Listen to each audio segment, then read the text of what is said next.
Frédéric Simon, je suis secrétaire général de l'Union départementale Force ouvrière. On est aujourd'hui le 10 septembre, donc un mouvement important. Le Premier ministre, M. Bayrou, donc, est tombé. Un nouveau Premier ministre a été nommé très très vite par M. Macron, le président. Comment vous l'interprétez, vous ? Alors d'abord, pour moi, à titre personnel, je considère que c'est une surprise. Parce que je pensais qu'il réutiliserait la méthode qu'il avait faite entre Barnier et Attal. C'est-à-dire laisser du temps long et puis passer un certain nombre de contre-réformes par décret. Là, ça va très vite. Et en fait, ce que nous dit le président de la République, c'est qu'il n'entend pas la rue, il n'entend pas les Français. Il nous dit ma politique est la bonne, je continue. Donc ça veut dire que la politique d'austérité annoncée par François Bayrou, elle prendra une autre forme, mais elle va s'appliquer. Alors on se trouve à Lanester, ici au rond-point du géant Lanester, c'est comme ça qu'on l'appelle. Beaucoup de manifestants, on l'a vu aussi depuis 10 heures. La pluie aussi qui s'invite, et puis on le voit, des CRS qui bloquent l'accès à l'autoroute.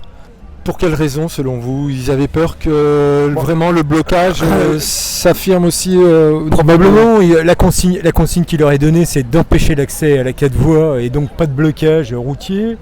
Bon, après c'est compliqué, parce que nous on avait un accord, nous organisation syndicale qui portons l'organisation de la manif, on avait un accord avec eux de rester sur le rond-point jusqu'à 14h sans gazage. On vient de se faire gazer à plusieurs reprises. Bon, comme d'habitude, les forces de police nous expliquent que c'est les manifestants qui sont dangereux, etc. Bon, quand on regarde derrière nous, les gens sont plutôt tranquilles sous les arbres à essayer de se protéger de la pluie. Donc ça pose aussi la question des libertés individuelles, de la possibilité de manifester dans ce pays. Et on voit bien que petit à petit, c'est en train de cranter pour que l'expression populaire n'ait plus lieu, n'ait plus place. Et ça aussi, c'est un élément sur lequel on devra réfléchir, se positionner. Il y a un prochain appel à la manifestation, à une grève le 18 septembre. Vous y serez ? Évidemment, on y sera bien évidemment. On considère que de toute façon, nous pour Force ouvrière, on considère quel que soit le nom du Premier ministre, le casting nous intéresse peu. Ce qu'on veut, c'est changer de politique. Aujourd'hui, on ne peut pas accepter que les plus fortunés de ce pays multiplient leur richesse par 10 depuis 2017, qu'il y ait de plus en plus de pauvres dans la rue, que travailler ne veuille plus rien dire pour un certain nombre de salariés, parce que de toute façon vous bossez, vous bouclez pas la fin de mois, etc., etc. Il faut donner de l'espérance à la France, aux Français, aux jeunes, et ça on n'y est pas. Et les annonces, je retire les petits avantages fiscaux aux retraités qui déjà vivent mal, je vais retirer 2 jours fériés, je vais vous prendre votre 5e semaine de congé, mais la régression sociale elle n'est pas acceptable, et c'est pas comme ça qu'on va construire et apaiser le pays. Donc on y sera forcément, et on veut un changement de politique, et que le Premier ministre s'appelle Bayrou, de Cornu ou un autre. Je vais dire, moi ce qui m'intéresse c'est le programme et ce qui est mis en œuvre. Et notamment la taxation des milliardaires par exemple, puisque c'est le débat actuel. Aux Françaises et Français qui estiment que la solution viendrait du Front National, Rassemblement National, qu'est-ce que vous pouvez leur répondre ? Mais la solution, elle ne viendra pas du RN, il suffit de regarder un peu finement les votes du RN à l'Assemblée nationale. Le RN s'est opposé à l'augmentation du SMIC. Le RN s'est opposé au repas à 1 euro dans les restaurants universitaires. Le RN s'est opposé à un certain nombre de mesures. Donc voilà, le RN il n'est pas du côté du peuple. Le RN il n'est pas pour le retour de l'impôt sur la fortune. Marine Le Pen relève elle-même de l'impôt sur la fortune. Voilà, donc le RN il n'est pas pour ça. Il est toujours ambivalent en disant oui, on va aider les plus pauvres, mais le refus du SMIC. Ils ont défendu la petite entreprise, mais ils n'ont pas défendu les salariés, ils n'ont pas défendu les travailleurs. Donc ils défendent le capital et la rente. Donc c'est pas, non, ça va pas changer. En plus avec un fond de racisme et de xénophobie dans un pays qui s'est construit en grande partie sur l'immigration. N'oublions pas ce qu'ont apporté les travailleurs méditerranéens dans les années 60 dans les usines de construction automobile. Il faut quand même pas refaire l'histoire. Voilà, donc je pense pas que le RN soit une réponse. Voilà. Si vous aviez quelque chose à ajouter, ça serait quoi ? Qu'il faut se mobiliser le 18 et que la réponse c'est la grève. Aujourd'hui, les blocages, c'est un constat quelque part d'échec. C'est nécessaire parce que ça permet d'afficher, d'envoyer un message au monde politique. Mais ce qui compte, c'est vraiment la grève, l'arrêt du travail, plusieurs jours de suite, le ralentissement, voire l'arrêt de l'économie.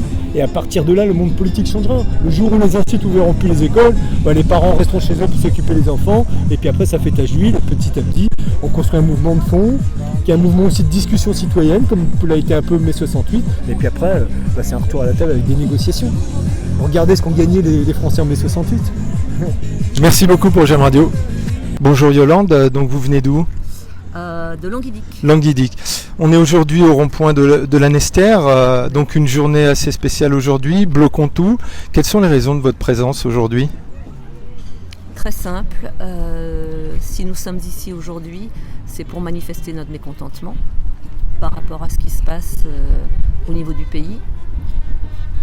Je pense que la nomination de Le Cornu, le nouveau Premier ministre, après le départ de n'a pas M. fait pour Bayrou. apaiser les choses. On est là très pacifiquement pour manifester notre mécontentement. On est tout à fait pour le partage également, c'est-à-dire que nous aimerions beaucoup que les plus fortunés de ce pays, que ce soit les 0,01% ultra riches ou les très confortables qui représentent 7%, qui gagnent au moins 3 800 € par mois, participent un petit peu plus, tout simplement au niveau du pays, à l'effort et qu'il y ait une équité sociale. Avant d'accéder à une forme d'écologie, il faut déjà une équité sociale.